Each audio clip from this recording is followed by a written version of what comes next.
സുഹൃത്തുക്കളെ, നമുക്കിന്ന് അല്പം വ്യാകരണമാകാം. പേടിക്കേണ്ട. ഗ്രാമറില്ലാതെ ഒരു ഭാഷയുമില്ലല്ലോ. ആളുകളുടെയും സ്ഥലങ്ങളുടെയും സാധനങ്ങളുടെയും പേരുകളും അല്ലെങ്കിൽ അവയ്ക്ക് ഓരോ ഭാഷകളിൽ ഉപയോഗിക്കുന്ന വാക്കുകൾ ക്രിയയോട് ചേർത്ത് ഉപയോഗിക്കുമ്പോഴാണ് ആശയാവിഷ്കാരം നടക്കുന്നത്. എന്ന് വെച്ചാൽ ഭാഷയുടെ പ്രധാന ഭാഗം പേരുകളാണ്. സാധനങ്ങളുടെ പേരുകൾ, സ്ഥലനാമവും വ്യക്തികളുടെ പേരുകളും ആകാമെങ്കിലും കൂടുതലും വസ്തുക്കളുടെ പേരുകളാണ്. ഈ വസ്തുക്കളെ പരസ്പരം ബന്ധിക്കുന്ന ഘടകങ്ങളുണ്ട്, ഫാക്ടേഴ്സ്.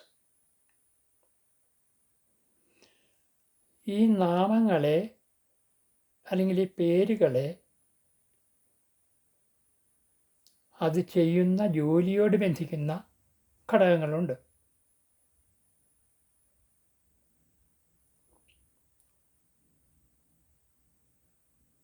ഇതിനാണ് നമ്മൾ വിഭക്തികൾ എന്ന് പറയുന്നത്. ഓട് കാലുടയിൽ മലയാളത്തിൽ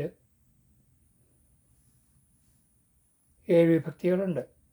അത് സംസ്കൃതത്തിൻ്റെ ഒരു വാങ്ങലാണ്. അവിടെയും ഉണ്ട്.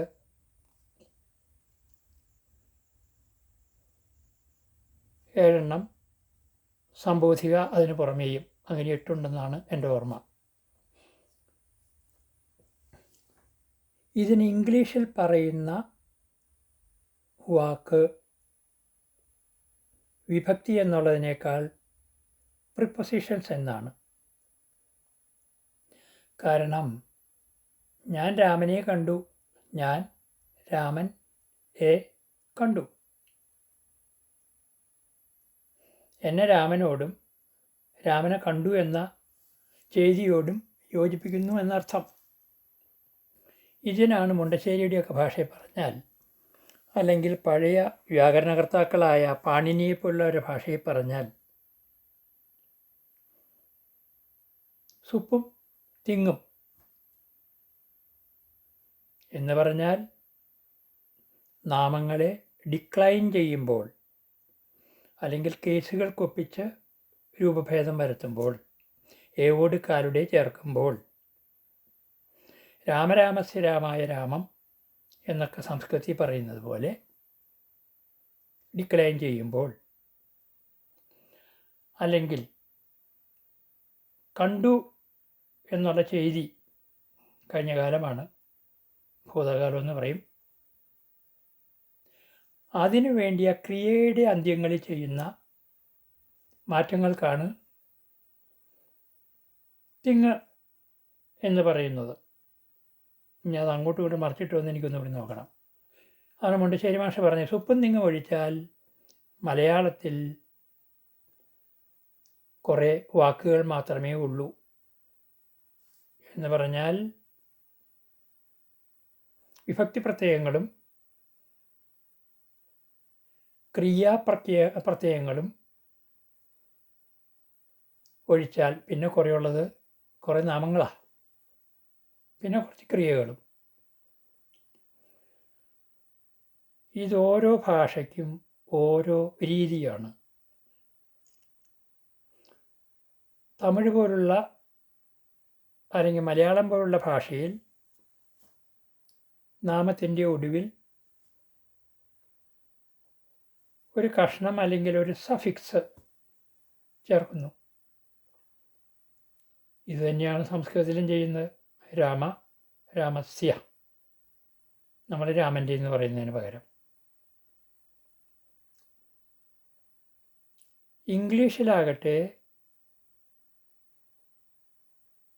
നാമത്തിൻ്റെ ശേഷം ചേർക്കുന്നതിന് പകരം മിക്കവാറും തന്നെ അതിനു മുന്നേ വേറൊരു കഷ്ണമായിട്ട് ഒരു വാക്ക് തന്നെ വയ്ക്കുകയാണ്.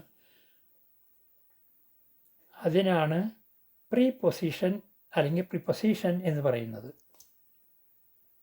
നാമത്തിന് മുന്ന് വയ്ക്കുന്ന, മുന്നത്തെ പൊസിഷനിൽ അല്ലെങ്കിൽ സ്ഥാനത്ത് വയ്ക്കുന്ന വാക്കെന്ന് മാത്രമേ അതിനർത്ഥമുള്ളൂ. പക്ഷേ ചെയ്യുന്ന ജോലി മലയാളം, സംസ്കൃതം പോലുള്ള വാക്കുകളിലെ ഏവോട് കാലുടേയിൽ പോലെ ഉള്ള വിഭക്തി പ്രത്യയങ്ങളുടെ ജോലിയാണ്. സാമാന്യേന അപവാദങ്ങളുണ്ടാകാം. ഐ വെൻറ്റ് ടു ഹിം, അവൻ്റെ അടുത്തേക്ക് പോയി. ടു ഹിം എന്നുള്ളതിന് ഇൻ്റെ അടുത്തേക്ക് എന്നുള്ള 2 കഷ്ണം മലയാളത്തിൽ ചേർത്താണ്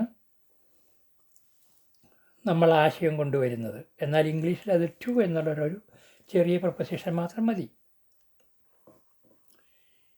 ഈ ക്രമമാണ് സാമാന്യേന ജർമ്മൻ പോലുള്ള ഭാഷകളിലും ഉപയോഗിക്കുന്നത്. സു ഇം, ടു ഹിം. എന്നാൽ ലാറ്റിനിൽ നാം കാണുന്നത്